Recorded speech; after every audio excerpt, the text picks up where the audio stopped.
നമ്മൾ പുറത്തു നിന്ന് കാണുന്ന വ്യക്തി ആയിരിക്കില്ല പലപ്പോഴും നമ്മൾ ബിഗ് ബോസ് ഹൗസിനുള്ളിൽ കാണുന്ന പച്ചയായ മനുഷ്യൻ എന്ന് പറയുന്നത്.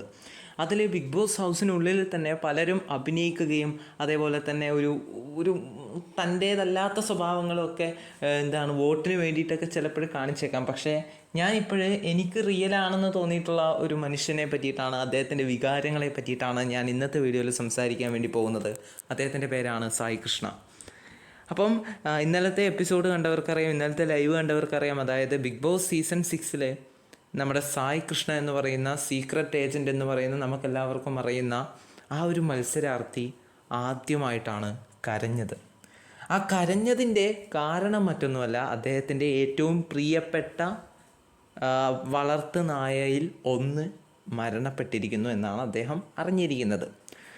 അപ്പം യഥാർത്ഥത്തിൽ എനിക്കൊരു വളർത്ത് മൃഗമോ ഒന്നുമില്ല, പക്ഷേ എനിക്കറിയാം, എനിക്കത് മനസ്സിലാവുന്നുണ്ട്. അതായത് എത്രത്തോളം സ്വന്തം എന്ന് കരുതി നമ്മൾ വളർത്തുന്ന ഒന്നിനെ അത് നമ്മളിൽ നിന്ന് വിട്ടുപോകുമ്പോൾ സങ്കടമാണ്.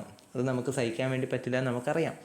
അതിപ്പം വളർത്തുമൃഗങ്ങളെ വളർത്തണം എന്നുള്ളത് നിർബന്ധമാണോ എന്ന് എനിക്കറിയില്ല. പക്ഷേ ഏതൊരു വ്യക്തിക്കും നമുക്കറിയാം, നമ്മൾ ഏറ്റവും സ്നേഹിക്കുന്ന ഒന്ന് നമ്മളിൽ നിന്ന് നഷ്ടമായി പോകുമ്പോൾ നമുക്കുണ്ടാവുന്ന സങ്കടം അത് പറഞ്ഞറിയിക്കാൻ പറ്റാത്തത് തന്നെയാണ്. അപ്പോൾ എന്ത് തന്നെയായാലും ഒരു പച്ചയായ മനുഷ്യൻ്റെ ഒരു വികാരത്തെയാണ് നമ്മൾ ഇന്നലെ കണ്ടത്. അപ്പം നിങ്ങൾക്കിതിൽ നിങ്ങളുടെ അഭിപ്രായങ്ങൾ എന്താണെന്ന് നിങ്ങൾ പറയുക. എനിക്ക് തോന്നുന്നു അദ്ദേഹം ജെനുവിനായിട്ട് തന്നെയാണ് നിൽക്കുന്നത്. അദ്ദേഹത്തിൻ്റെ ഇനി മുമ്പോട്ടുള്ള ഗെയിമിനെ ഇത് ഒരു തരത്തിലും ബാധിക്കാതിരിക്കട്ടെ. നല്ലൊരു ഗെയിം കളിച്ച് അദ്ദേഹം മുന്നോട്ടേക്ക് നല്ല രീതിയിൽ പോകാൻ അദ്ദേഹത്തിന് സാധിക്കട്ടെ. എന്ത് തന്നെയായാലും നമുക്കിനി മറ്റൊരു വീഡിയോ ആയിട്ട് വീണ്ടും കാണാം. നന്ദി.